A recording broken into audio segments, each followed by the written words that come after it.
We welcome as mediators Father William C. Kernan of the parish of St. James Valles, Executive Director of the Institute of American Democracy, Rabbi James G. Heller, President of the Central Conference of American Rabbis, and Dr. Paul Dawson Eddy, long an Executive Officer of the International Council for Religious Education and President of Adelphi College at Garden City, Long Island. Gentlemen, let us proceed. Will you agree that in case 1438C, there is more than one moral to be gleaned from this interesting matter? Are you the complainant party? I am, Mr. Alexander. Will you tell your story? Well, what do you think of a husband who has given a woman 8 children and lived with him for 24 years and then in front of his children denies that he is married to her? Well, now, what's this all about? How old are you? 40 years old.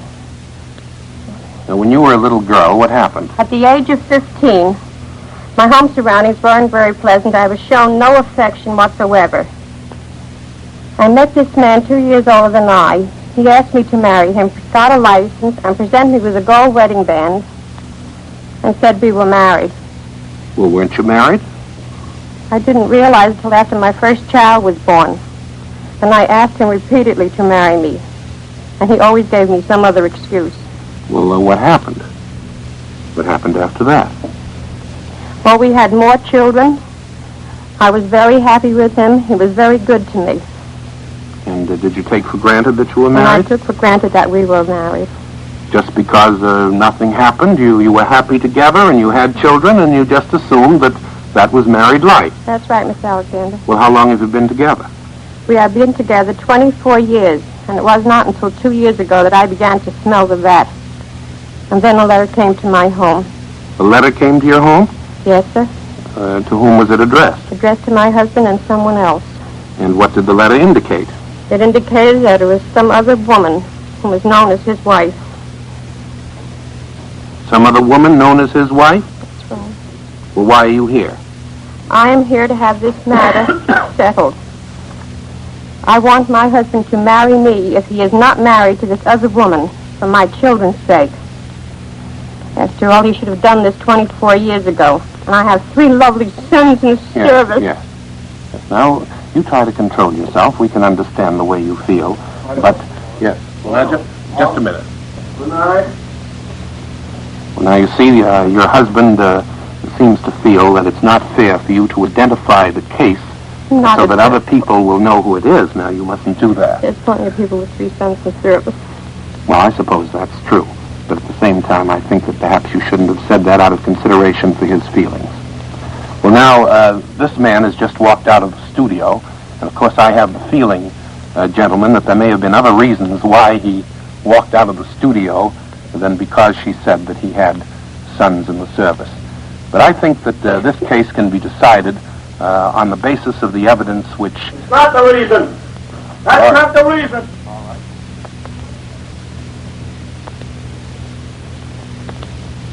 You can even tell.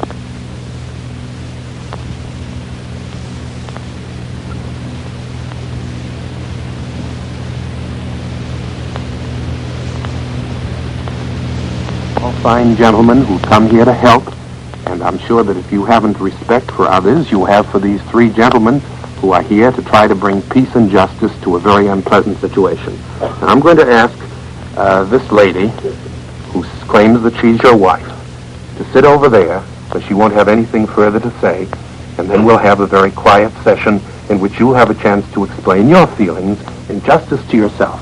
Now, you just sit over there. Thank you very much. Well, now, sir, you've heard what your wife has said. Yes, sir. Now, tell us how you feel about it. What's the truth of the matter? The truth of the matter is, I was a sailor in the last war. I went to this. I was going with this girl. I went to her house. She had trouble there, and I went to work, and I took her, and I says to her, "Do you want to go with me, or you want to stay here?" You mean there were arguments in her home? Arguments in her house. Was her father cruel to her? Yes, sir. Did he beat her up? Well, I couldn't say whether he beat her. He didn't hit her in my presence. Well, didn't you say to me that there was such unpleasantness at home? Well, I say that, but I take say he didn't hit her in my presence. Yeah. Maybe he did at times because she told me that he did. Well, where did you take her? I took her to my mother's house. And what did you tell your mother? I told my mother I'm bringing in my wife. And after you were there a while, did you feel that everybody, including your mother, felt that you were married and therefore you couldn't do anything about it? That's right. That's perfectly right. I figured that as long as I told my mother and I told everybody else we were married, there was no sense to doing anything else but go along as we were. How old were you then, about 17? 17 years old. Yes. And gentlemen, according to the laws of this state, one cannot get married without parental took this young woman to his home in order to protect her and said that he was the husband and she was his wife, and the mother gave them the blessing, but having said that they were married, he felt that he couldn't marry. I assume that, did you wait a number of months until you were 18 and then everybody thought you were married? Is that right? That's right. All right. Now, why is it that you have no regard for your wife at this time? I'll tell you. You see, she's joined a couple of lodges and different things, and she's got pretty big. She imagines that she's bigger than she is. Independent. Independent, and I went to work. I'd give her all I could give her. For 24 years? For 24 years, and I'm doing, even today, to this very day, I'm only working for one thing, is a goal for my children. Because I suffer. Don't you love this woman? There's no such a thing as love. My love is my children. What I went through in the last 24 years, there's no such a thing as love. Well, she states that you're married to someone else. I'm not married, and I told her I'm married to no one. And I intend to marry nobody. Well, do you feel that if you've stuck to her for 24 years, that that's marriage? That's more than a marriage. I've seen people that's married that's got a piece of paper in their pocket that ain't worth the paper that it's written on. And I went to work and give this woman everything I could give her, and I'm still giving her. And I'm going to give. I'm going to take care of my children if it's the last thing I do. Well, now, under what circumstances would you have an actual ceremony performed? Well, when she stops being the way she is. If she gets down off that horse that she's riding, I'll go to work and do the right thing. I always had that intentions, and I always will have the intentions, providing she gets off the horse that she's riding. Well, now, Father Kernan, here we have this situation which is very clear. I think it should be stated so that there'll be no misunderstanding, and sometimes these situations lend themselves to misinterpretation, that common law marriages have been outlawed in this state, but were perfectly legal at the time these people consummated what the law believes was a marriage, even though there was no religious or civil ceremony. Therefore, that would be recognized by the law at this time. However, this man's mental attitude has to be considered. He feels that he's not married to her as long as there was no ceremony, except that he feels that he's fulfilled the... Well, now you explain how... No, you're wrong. I feel that I'm more married to this woman than any man with a piece of paper in his pocket. And I went to work and I done everything a man could do without her knowing and bringing it into my house. I've been in the trouble and she never knew about it. In order to make Yes, sir, to make sacrifice to bring home money to go to work and her to have it. Well, that woman, look at her today. Anybody can look at her to see that there's nothing wrong with her. Yeah. Well, now, you just have to compose yourself. I know that you're terribly excited about this and you're righteously indignant, but now let's hear what these gentlemen have to say about the question of marriage. That's right. Yes. Now, you just sit over there. Thank you very much. Well, now, Father Kernan, how about this question of marriage? Well, there doesn't seem to be any question in this gentleman's mind that he's married to his wife. And, of course, in a real sense, he is. Even in the church, it is recognized that the ministers of the marriage are the people themselves who take the vows. In the church, the sacrament of marriage is the only one of the 7 in which the minister himself is not the actual minister of the sacrament. And that's well, are you trying to say then, Father, and forbid this intrusion because we do want to get on, that this man really married himself when he gave this ring and indicated his intention to have her as his wife? Yes, in a real sense, that's true. It was agreement in good faith between the two parties. And the marriage has been blessed by children, and it has continued over a number of years. I would suggest, however, that as soon as possible that these people have this marriage of theirs legalized, both for their own sakes and for the sake of their children. Rabbi Heller? Mr. Alexander, I agree completely with the last statement that was made by Father Conan. I judge from what both father and mother have said that they love their children very, very greatly. And the danger that seems to me to be run is if such a thing becomes public, that their children may be stigmatized with illegitimacy, which would be very bad for them. It sounds to me, by listening to them, and I've had a great many cases similar to that in some ways, that this is the kind of personal problem that ought to be made up between the two people still married, by mutual adjustment with each other, by each trying to meet the wishes of the other and getting together so that they can reestablish their home and live happily with their children. Dr. Eddie? Mr. Alexander, I think there's little I can add. The man is married, both legally and in his own mind and in the understanding of the wife. I do feel that the one basis for his intense devotion to his children, if that's a very real love, then he will protect them in this situation by a formal ceremony. And then I hope that the adjustments can be such that there can be a happy home for the rest of the next 24 years or whatever number of years may remain. Well, thank you very much, gentlemen.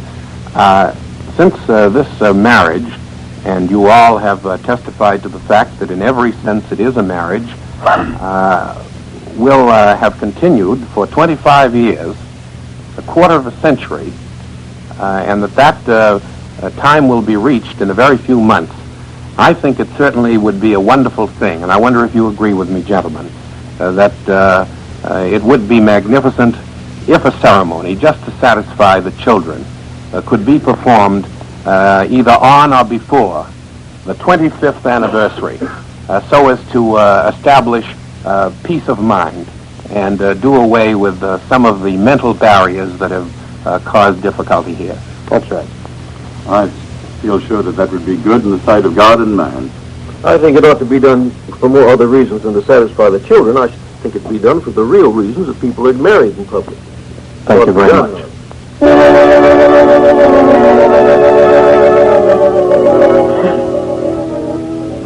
Case number 15322. Gentlemen, how would you settle this difference in the direction of establishing peace of mind? Are you the complainant party? Yes, I am, Mr. Alexander. Well, will you tell your story? I always thought that honesty is the best policy until lately, when I found out that if you tell the truth, you get into trouble deeper all the time. Well, how long are you married? I'm married 25 years. And what happened 10 years ago? 10 years ago, my husband got into trouble, and since then, he can't make a living for the family. Yes. And what do you ask him? I asked him, does he have to tell that he has a record? You mean a criminal record? He has a record, yes, Yes. a criminal record. And what does he say? He says he has to. And what's the result? The result is that he can't earn a living for the past 10 years. And why are you here? I'm here to find out whether a man is obligated to tell he has a record and make innocent people suffer. Well, does your husband refuse to take care of your children and Yes, he yourself? does. He always comes back with the same excuse. He's got a record. Is this your husband? Yes. Well, now, how do you feel about this? Yes, Mr. Alexander. When a man has 2 strikes on him, he's down. I've been looking for work for every day in the week. Well, do you think that a man of your type, and when I say your type, I don't mean to be offensive, but a man who has been involved as you have, has it difficult? Yes, sir. It has it very difficult. A man has 2 strikes and he's a... Well, that's what just you a keep saying. You jailbird. came in to see me and said you're a jailbird and that you have 2 strikes. You Yes, told me sir. that 20 times. Well, now what is your experience? My experience is that every time I go and look for work, I can't get it. When I I walk the streets and go and get applications, and every time they got... Well, your wife says that you shouldn't say that you have a record. Well, my wife is very foolish. I can't help it. I'm going to the truth about it. Well, supposing you don't tell them you have a record and they hire you, what happens? Then they fingerprint me and have me fired anyway. And supposing you tell them you do have a record, they won't hire They you. wouldn't hire me just... So you're up against it. Well, Yes. doesn't your wife understand this? My wife does not understand this. And does she argue with you and nag you Argue about and it? argue, and every time there's some arguments in the house, I can't stand it no longer. Yeah. Well, now, what is this record that your wife speaks about? This record is it's taken from the horse mutuals, bets from the horse mutual numbers, they call I it. mean, the people bet on numbers in connection with horse races? Yes, sir. And how did you happen to get into that? I was working in a concern for 17 years when a friend of mine had approached me and says, it's about time you got wise to yourself and made some nice, easy money. I took a fool's advice. I went out there and tried to make some money, which I did for a couple of weeks. And now I'm up against it.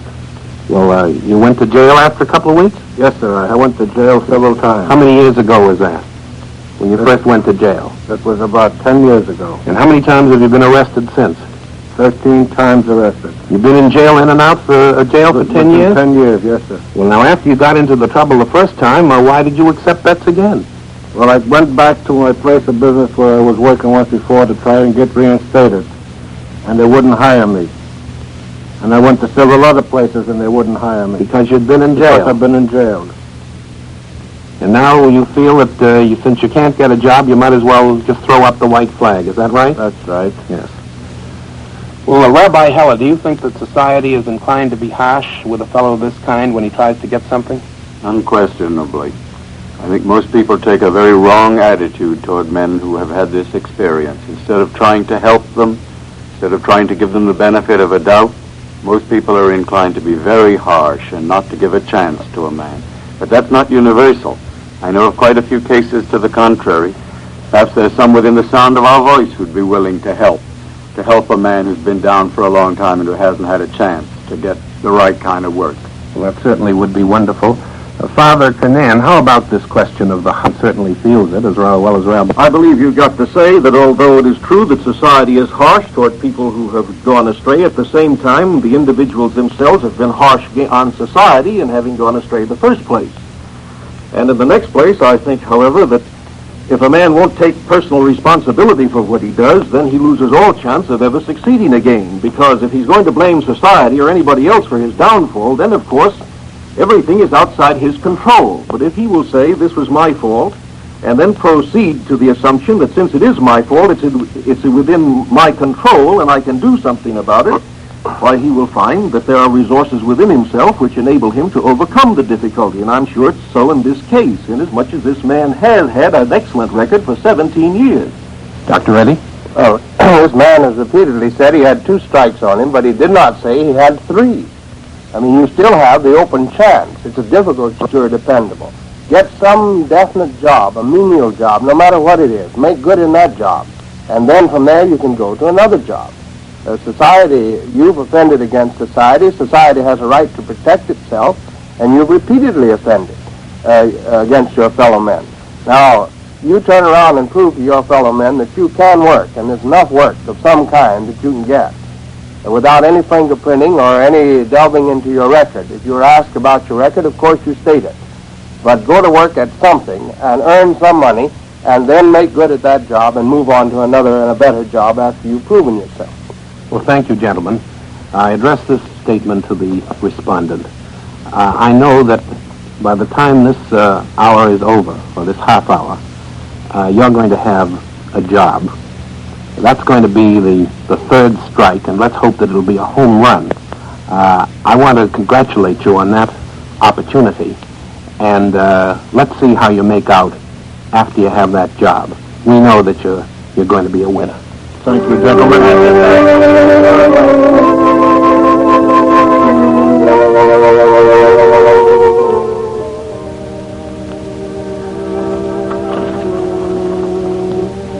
Case number 15371. Gentlemen, granted that loyalty is a most desirable and praiseworthy issue, to what extent may we impose on others in order to be loyal to someone else that we care for? Are you the complainant? Yes, Mr. Alexander, I am. Will you tell your story? Can you decide what is justice in this case? Do you think that a family should be made a fool of for 15 years because of the weakness of a person who doesn't realize the difference between love and self-respect? I'm here tonight to represent my father and mother, and mother, sister, and myself. My older sister, who's the respondent in this case, has been married for 15 years to a worthless man who is absolutely without character. Weak as a jellyfish, who has allowed a wife and children to go penniless, while he has gambled away practically every penny he has ever made. Now, in what way has this affected you? Well, that's just the point. For practically the entire 15 years, it has been necessary for us to support this wife and 2 children because of the failure of this man to recognize his responsibility as a husband and a father. While he gambles his salary away, we have to pay the rent. And now we have been forced to give her and the children a home. Now, why are you here? Because we would like to bring this matter to a head.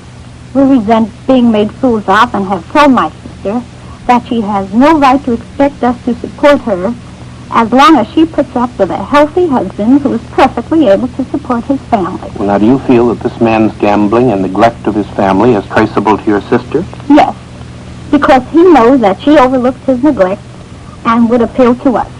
We have simply made up our minds that unless she gives up this worthless husband, we can't help her any longer. And are you concerned with what becomes of the marriage? We don't want to break up a marriage, but we certainly don't feel that we should forever assume a husband's responsibilities. She doesn't seem to understand the difference between love and self-respect, and we are the ghosts. Yes. Is this your sister? Yes. Well, now, how do you feel about this? Well, they say blood is thicker than water, and my family want me to turn against my husband, and they just seem that they can't seem to understand. Well, your family seems to feel that they've had the responsibility of taking care of you when you have an able-bodied husband who gambles his money away, and that if you expect further help, you shouldn't tolerate a husband who's shown no consideration. He always told me he loved me, and this feeling is mutual. I don't think my family has the right to come between us. Well, what did you do when your husband gambled away his salary? I went to my mother and asked her to help me out. Well, did you overlook what he did, and did you forgive him? I did. And do you still overlook his neglect? I do. Why? Because I love him. Because you love him. Well, does he love you? Yes. He does love you? He does love me, calls me up long distance and asks me to forgive him and tells me that he loves me. Who asked her who pays for those long distance calls? You do. Does he reverse the charges? Yes. And your family has to pay for his love? Well, now, how about it, Dr. Eddy? Well, it's very clear to me that this family has to make up its mind whether it wants to keep this process up indefinitely, because that's exactly what will happen. On the other hand, there are people who like to take care of weaker people and enjoy their love and affection. Now, if your sister wishes that, wishes to continue it, that's her right and her privilege.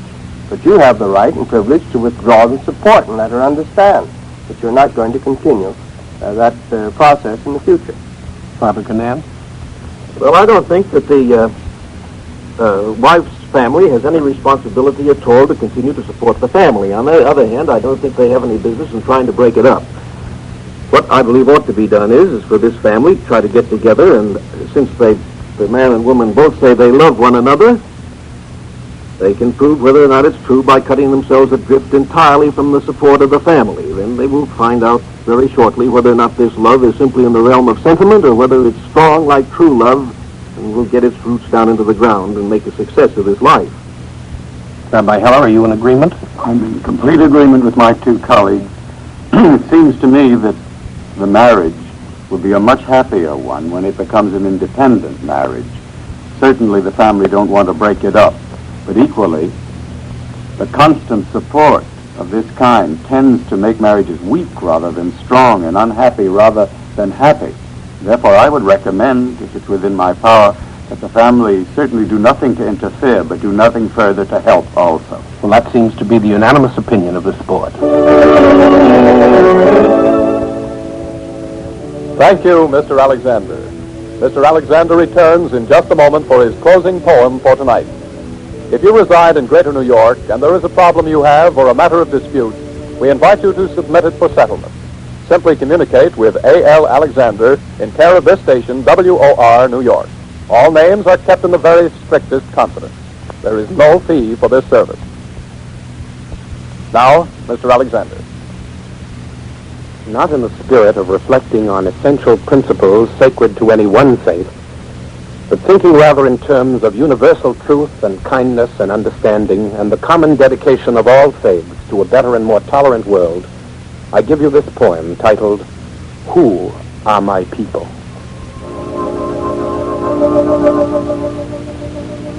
My people, who are they? I went into the church where the congregation worshipped my God. Were they my people? I felt no special kinship as they knelt there. My people, where are they? I went into the land where I was born, where men spoke my language. I was a stranger there. My people, my soul cried, who are my people? Last night in the rain, I met an old man who spoke a language I do not speak, which marked him as one who does not know my God. With apologetic smile, he offered me the shelter of his patched umbrella. I met his eyes, and then I knew.